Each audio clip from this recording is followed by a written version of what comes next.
For butternut squash and kale cavatappi, you are going to need 3 tablespoons of butter. I have it here divided 2 tablespoons and a tablespoon. Salt, pepper, some cooking oil. You're gonna need the cream base, some panko breadcrumbs, kale, your cavatappi pasta, butternut squash, Parmesan cheese, a shallot, veggie stock, some sour cream, and a clove of garlic. Our butternut squash has already been cut into bite-sized pieces.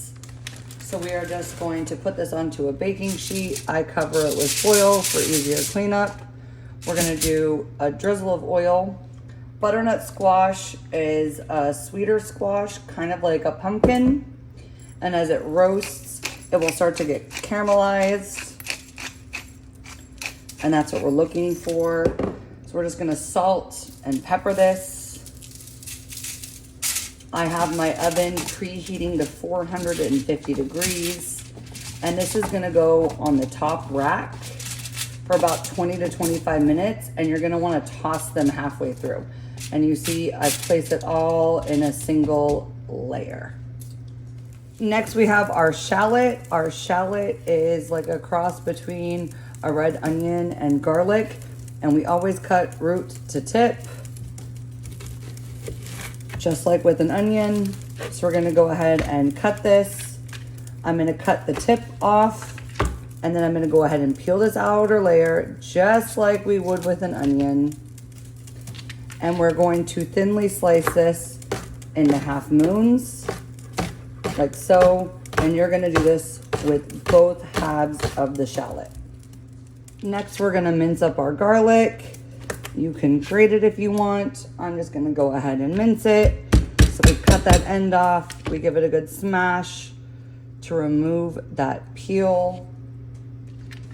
And then we just start to dice it into thin slices. And then we clean off our knife. Use the spine to clean your knife off, not the blade. And we just keep mincing, gathering it, and chopping.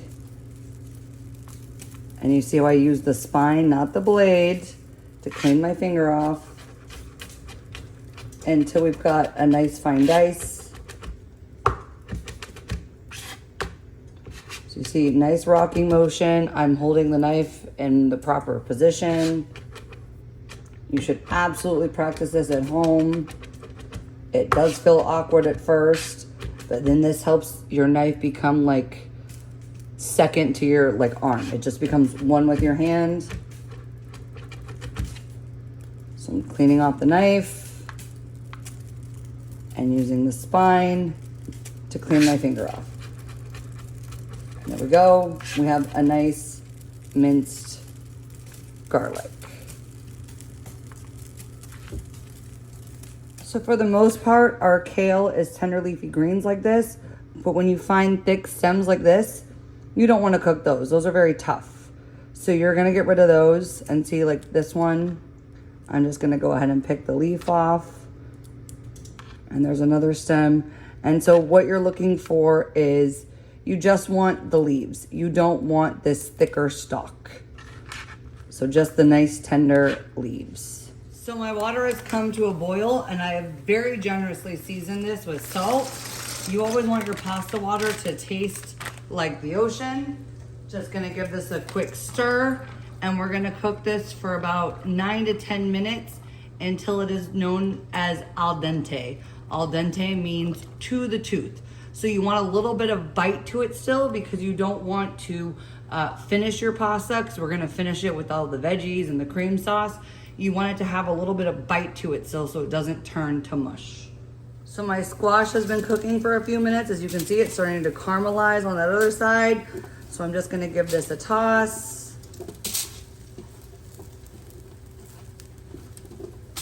Kind of flip them over. Get them back into that single layer, and then they're gonna go into the oven for about another 10 minutes or so. So into my pan here, I'm turning it onto a medium-high heat. I'm gonna add a drizzle of oil, and then I'm gonna go ahead and add all of my shallot. We don't want to add the garlic yet because the shallot takes longer to cook. And if you burn your garlic, it starts to taste very bitter. And we're gonna just add a little pinch of salt to that. Give it a nice good toss.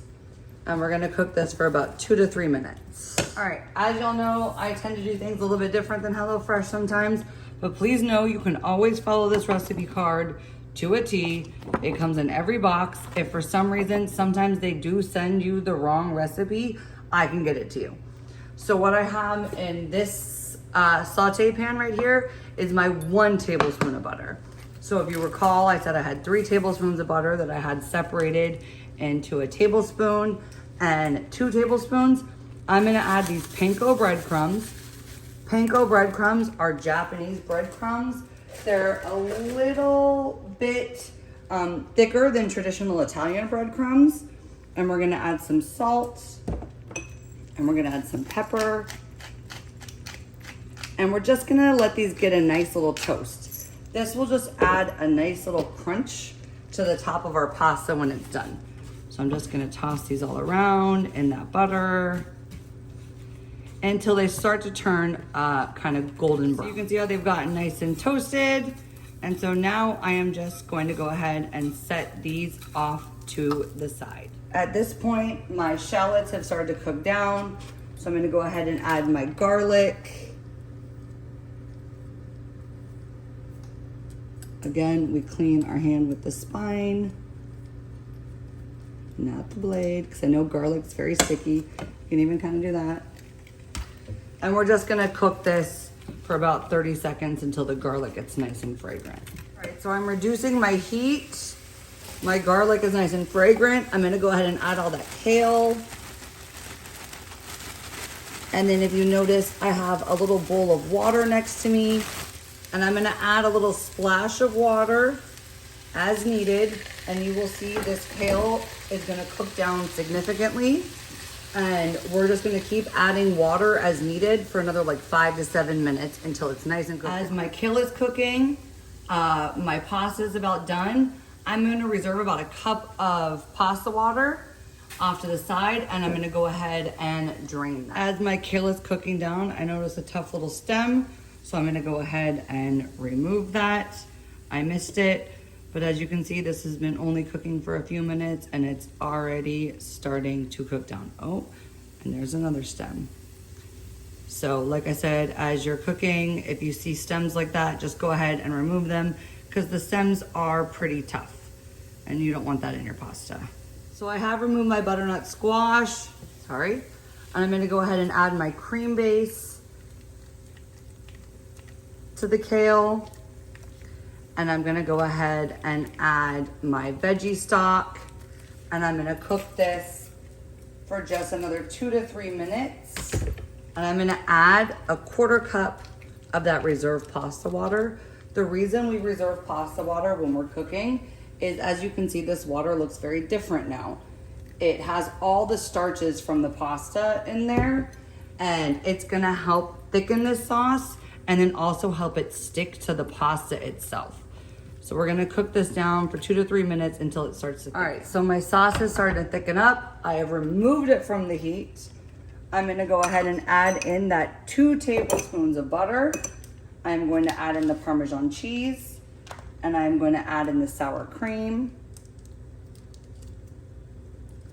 And we're gonna give this a good stir until everything is melted.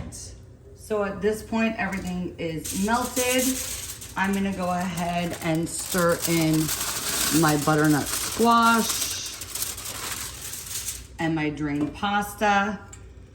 I have not added more salt and pepper because I'd like to taste this first, because as we were cooking along the way, we added salt and pepper to the pasta. We add our salt to the pasta. We added salt and pepper to the butternut squash and to some of our other seasonings. So I'm gonna go ahead and just give this a good toss. If your sauce seems too thick, that is why you have a little bit of this pasta water. So at this point, you're just tossing everything to combine. You're gonna taste for seasoning, add seasonings, and as always, be creative. And then if you need to thin it out, like I said, with the pasta water, some salt and pepper, and then you're gonna toss it with your panko breadcrumbs. As always, I look forward to your presentation.